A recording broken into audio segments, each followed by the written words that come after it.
had this idea of bringing the technology to the people. We made an initial pilot project with the Costa Rican Electronic Institute, and they donated a truck that we completely modified.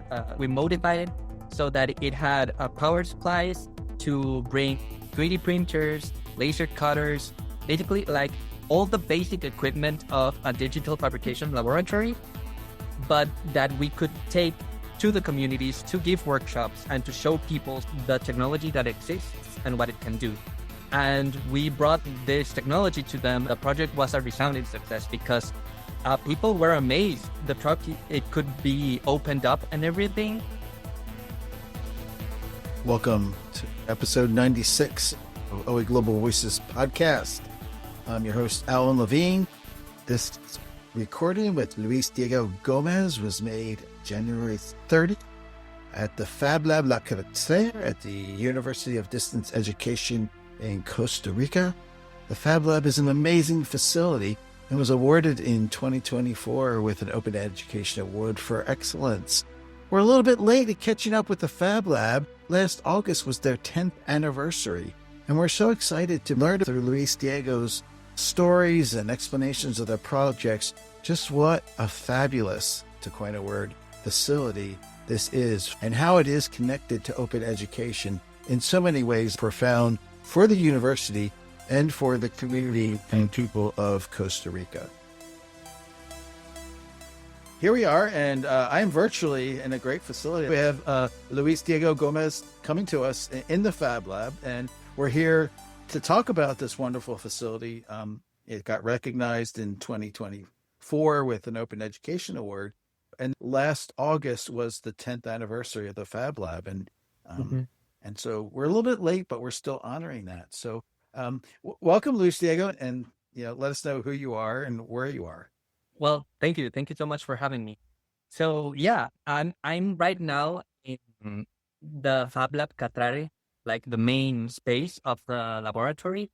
It's located within UNED, which is a distance learning university here in Costa Rica. And it's in San Jose, in the capital city of Costa Rica. I'm going to describe my surroundings right now because this is the main space. This is where we have sort of our main 3D printers. We also have a laser cutter. We have a desktop CNC router, the equipment that we use to do the work here in the Fab Lab. How did you get even interested in fabrication and become part of the Fab Lab? So that's a wonderful story because actually I didn't know about Fab Labs before sort of destiny brought me here. I studied digital animation. That's like my career. But here in the Fab Lab, I work sort of as a 3D generalist.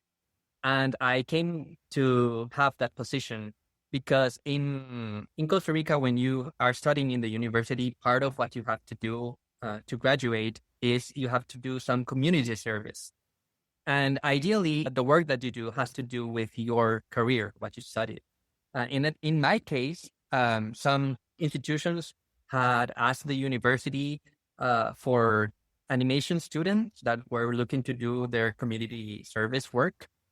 And one of those institutions was the Fab Lab.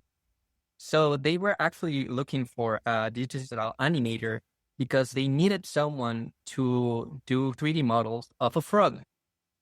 One of my coworkers here at the laboratory, he is an engineer and he's the other 3D specialist. But the software that engineers use is sort of designed for engineering. So it's very much like, very precise measurements, sort of very defined angles. They allow you to do a lot of different 3D models, but for organic shapes, they're rather clunky. It's kind of difficult to do organic 3D models.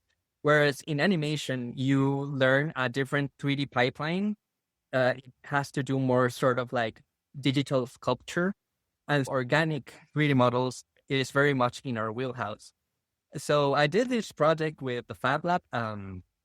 It was to learn about a frog that was thought to be extinct back then. one researcher wanted a print of this frog so that he could do some field research with the print, sort of to see how the frogs reacted to others of their species. So I did the 3D model, we had it printed, and the researcher spent like 3 hours in the river in the Talamanca region of Costa Rica.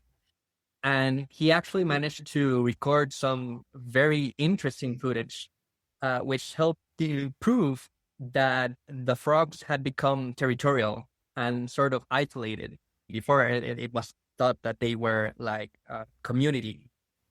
And so that was very interesting. It allowed him also to get some funding for further research. And I sort of fell in love with the way that I could use my work in a more practical way, sort of to use it in a physical sense. During my career, I had very much remained within the wheelhouse of digital animation. Oh, that's really fascinating. Can you describe in general the purpose of the Fab Lab? What's it there for, and where does it fit into the university? Of course. So actually, the Fab Lab is one part of the investigation branch of the distance learning university. And so what we do is mainly investigation, but geared towards prototyping. We sort of receive different ideas and different projects with people that are thinking like, I want to do this, but I don't know if it's even possible. And fabrication laboratories are part of what you call maker spaces. It's this idea of having a space where you can build almost anything. That's like their slogan. And that is very much like the way that we work here. We receive different ideas and we sort of do everything that we can to prove that it's possible. But also because we are part of the investigation branch, we document the whole process. It has helped us to show other branches of the university. For example, the university has a production branch because we produce a lot of educational material for students. And so we say to them, here's something that you can do. This is the way you can do it.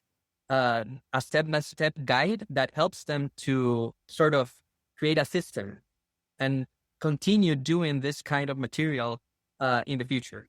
So we are a prototyping space. We are not exactly like a manufacturing space in the sense that we don't produce massively. We generate ideas and prove they're possible, and then we give them to the different areas that can do it constantly, so to speak.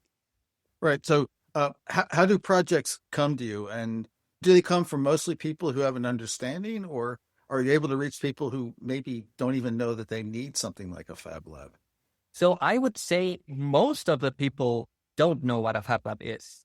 And that's actually something that we've worked really hard to change during the years that the laboratory has existed. As it sort of still remains kind of new technology in Costa Rica and in general in the region.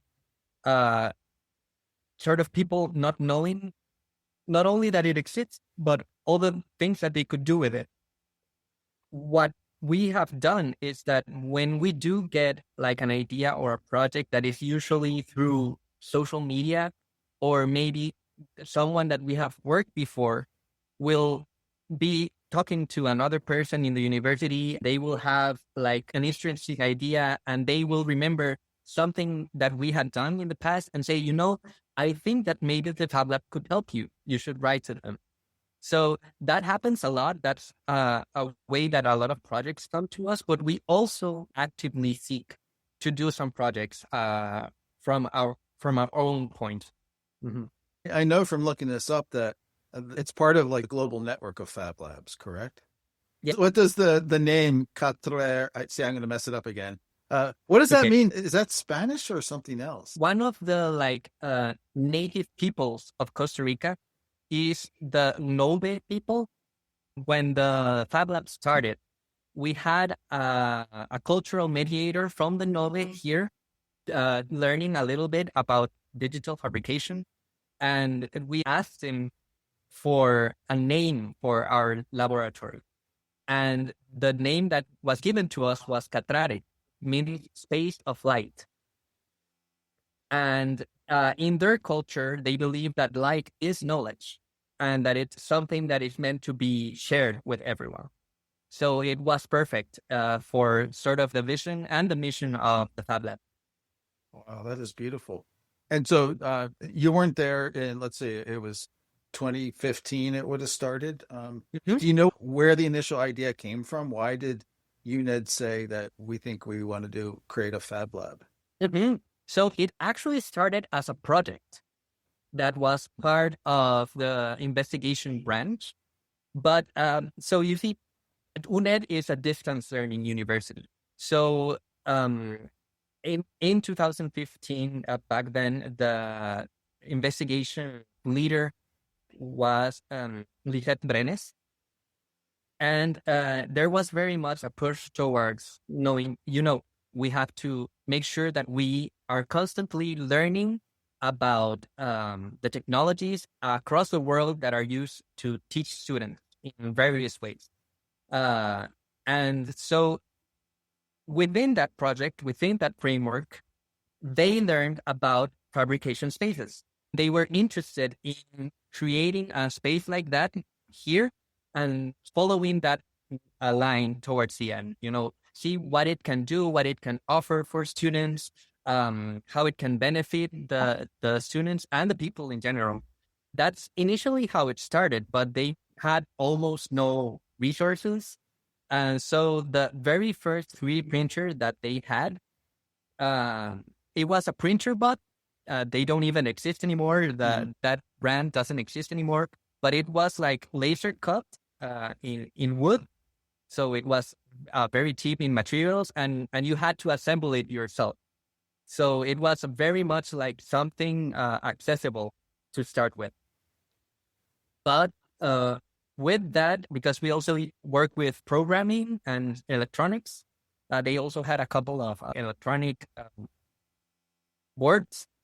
And so with those initial investments, they started working on these diverse projects and sort of positively impacting the community. And that's how they started making a name for themselves, acquiring more sophisticated equipment. And that's actually how it has been growing.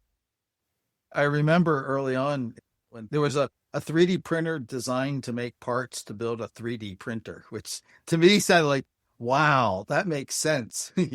You become machines that build themselves.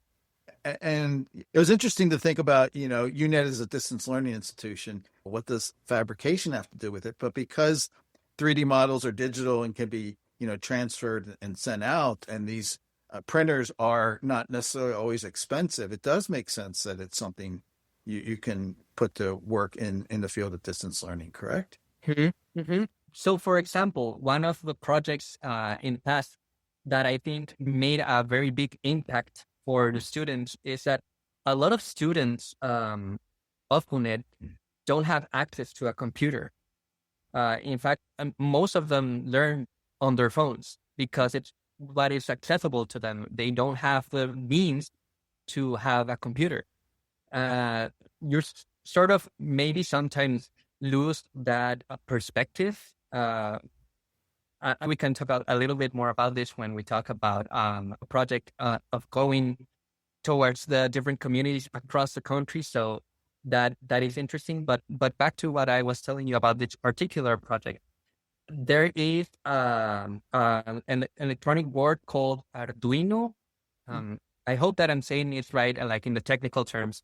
Basically, they made a proposal of making a kit with Arduino and keyboards and a mouse that they could send to students being financed by the university, but much more accessible economically than a computer, but that would allow them to do their homework and to learn from their homes on a device similar to a computer, And that's also a very important part of the work we do. We want to try to make technology accessible and available to as many people as possible. Yeah, and you already touched on what I wanted to ask more about is like that place of where you're working with the community. So, I saw the projects where you were fabricating Wi-Fi hotspots and the work during COVID for the medical equipment. Like, are there other examples of things that you've built that are, put to use in the Costa Rica communities? Yes. So, for example, one of the projects that we did in 2019 and that has evolved since then is called the Mobile Fab Lab. The Distance Learning University of Costa Rica is one of the 4 national universities, but it is the one, well, technically there's 5 now, but this one in particular is the one that has the most presence across the country, in the most communities. So we had this idea of bringing the technology to the people. We made an initial pilot project with the Costa Rican Electronic Institute, and they donated a truck that we completely modified. We modified it so that it had power supplies to bring 3D printers, laser cutters, basically like all the basic equipment of a digital fabrication laboratory, but that we could take to the communities to give workshops and to show people the technology that exists and what it can do. And we did sort of a country tour. We went to like the coastlines. We went to the towns in the north part of the country that are very far from the capital. And we brought this technology to them. The project was a resounding success because people were amazed. The truck, it could be opened up and everything. So it was sort of very exciting, very, very engaging to see. I'm just trying to imagine people's surprise and excitement. You probably know this well, when people watch something being created before their eyes with a 3D printer. It's really exciting. We wanted it to empower them. We sort of wanted to see, like, not only does this exist, but it's yours. The lab is an open space. In order for it to be a true actual Fab Lab, it has to be an open space. And so if people want to come and learn about it, they are free to do so. We actively encourage it. But the thing is that we are situated in the Central Valley. So it's not super easy for people that live very far away to come here, even though it's open. And so our thought process was like, we want to be fully, truly open. We want people that don't usually have access to these things to learn up close, what they are and what they can do. And I was telling you that it's a very impactful and it sort of gives you perspective. It's the things that you see in these communities where if you are always in the Central Valley, you sort of think like, oh, people live this way. But no, we have worked with people who have never touched a computer. They don't know how a mouse works. Sometimes they don't even have access to internet, so they don't know how the internet works. In one of the communities where we visited with the Mobile Fab Lab, the people brought their children to learn. And we did have this one time when a little girl was sort of hesitant to go up. She straight up asked us, can girls participate as well? So that's a point where you'd see like, oh, there's a reality out there that is not the reality where you usually work within academic spaces. And that's what we want to sort of bring, Yeah. And I will admit, like, I don't know a whole lot about fabrication. I have a little bit of experience doing a little bit and seeing 3D printers. Can you talk about, like you mentioned, some of the, I'm going to forget, like the laser cutting, and like, can you give a summary about what some of those machines, actually do and what their purpose is? Of course. So And when you talk about digital fabrication, there are usually two big areas. You can do fabrication through adding material, which is additive manufacturing, or you can do fabrication through subtractive manufacturing, where you instead start from something big and you break it down to get to the final product. But in general, the main principle is the same. You start with a digital design, and you use it in the computer to sort of give the parameters to the machine, and the machine does the manufacturing. So we have laser cutters, which use lasers to cut into a material. It can go completely through and cut the material, or it can just like do a line on top of it. So you can do both design and cutting. And that's one of like the subtractive manufacturing, as well as the CNC. Well, we call them like routers. They're both numerical cutting, but the routers use a drill instead of lasers, so they can handle tougher and thicker materials. On the other hand, when you talk about additive manufacturing, you're talking about 3D printing. There's a lot of 3D printing technology, but the two main ones that we use here in our Fab Lab are FDM, where you melt down a material and it builds it slowly layer by layer. And then we also have resin printing, in which you have this liquid that is susceptible to light. It becomes solid when exposed to light. So it's a laser that does different figures. We have mainly those two technologies. We usually use FDM for like the general projects because it's the most sort of accessible, but some projects require like very precise prints. So that's when we use resin. Right. In the 10 years that the Fab Lab has been at this, like I remember the original MakerBot. How has that technology evolved? And like, are there like things like looming on the horizon that are pretty exciting for fabrication? Well, yeah, it's evolved a lot and it's constantly evolving as well. You know, as in everything is sort of exponential, how fast it's going. I think initially, even the prints were not super precise and they were very prone to failure. So someone had to be constantly supervising the prints to make sure that the end result would be good. And nowadays, you can even like put the printer to work remotely. You can see it from a camera that is installed within the printer. So you don't even have to be in the lab to print. That is one of the developments. And that's not particularly recent, but, you know, constantly the technology is improving so that it is faster. You can produce more in less time. Sort of the amount of different materials available for printing has also been expanding. And there's a whole branch that we haven't yet had the opportunity to delve into that is now like large scale 3D printing.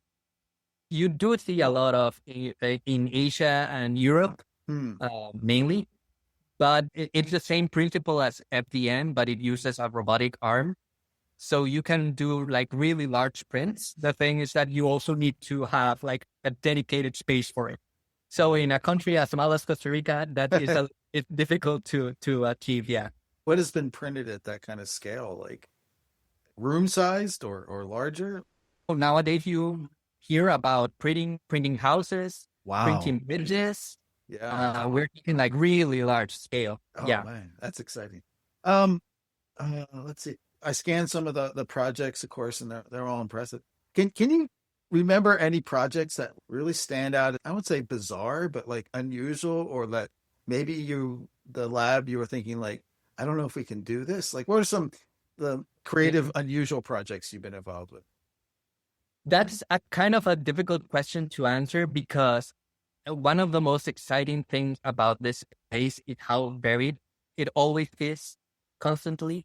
One of the things I feel that sort of differentiates this Fab Lab from a lot of Fab Labs that we have learned about is that because we are part of a public university, We sort of work with a very varied amount of people, and very different learning spaces. So I can think of some very interesting projects. There's one that we did that is called the Physics of Ballet. Yeah. And it's an application, an app for the phone. It was designed thinking of students of distance learning, but specifically this teacher, this physics teacher, she had noticed that a lot of the female students in the physics career in the distance learning university were abandoning the career. And she wondered why that was, and she found that there was like this whole push of it being a very masculine learning career, sort of. She wanted to change that. So she decided to create this app that taught physics, but using it specifically within ballet, explaining the physics behind ballet moves.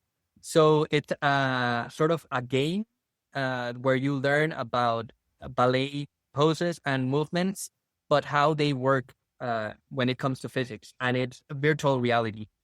So the students receive a cutout of a visor. Well, it started with a cutout. Nowadays, they get like a proper visor to do like the exercises with their phones and learn about physics, but applied to ballet. So that was very interesting, and it hadn't been done before to create an app for the students that was at the same time like learning and game.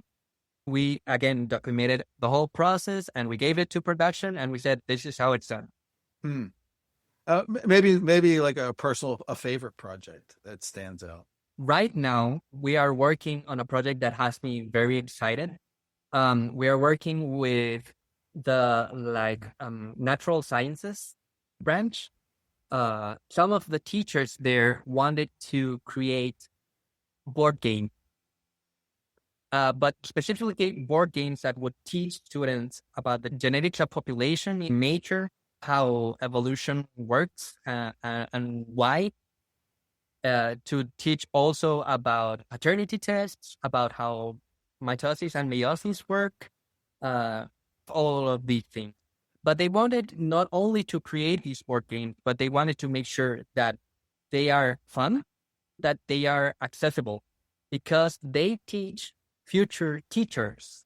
Mm-hmm. And these teachers are all over the country. Sometimes they only have access to paper or cardboard, things that are very cheap.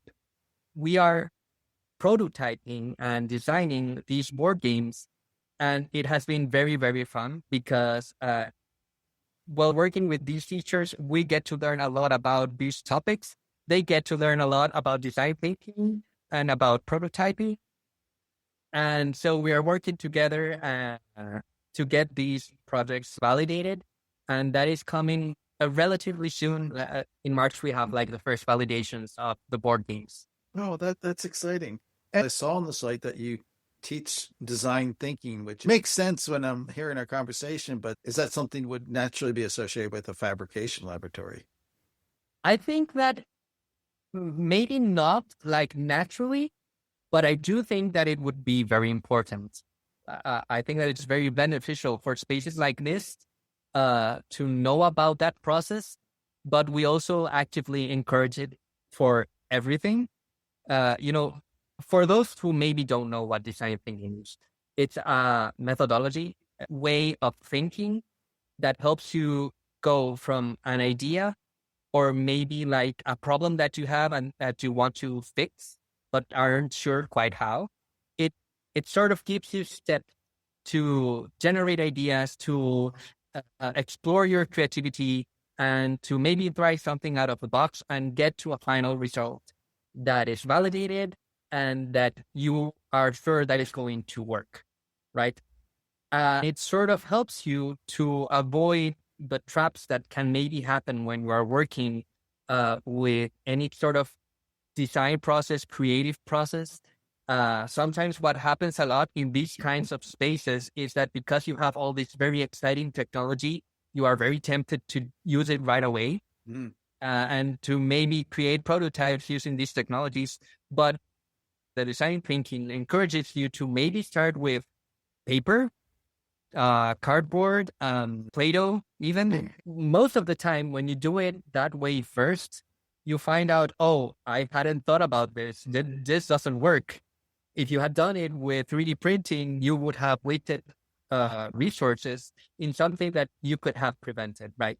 So that is why we use this methodology. And yeah, we do teach it. We actually do workshops across the country.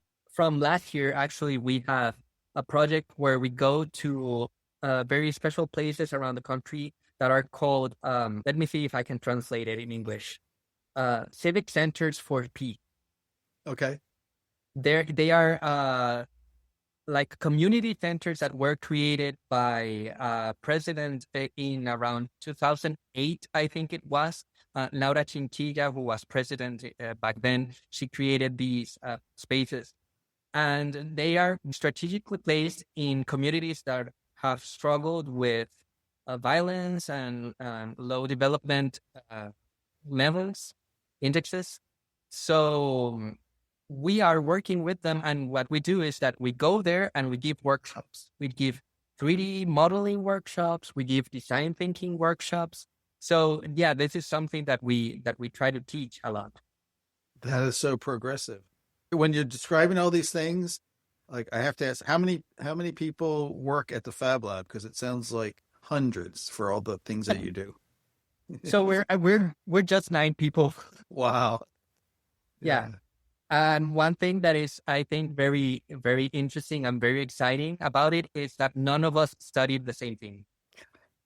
We are all professionals from different areas. Name some of the fields you're from. So like I told you, I am a digital animator. That's what I study. We have this other coworker of mine who is an engineer, and he studied product design. We have another one who is a producer, a visual producer. Our coordinator, the Fab Labs coordinator, is a teacher, a kindergarten teacher, actually. She studied to be a kindergarten teacher, but right now she is the leader of the Fab Lab.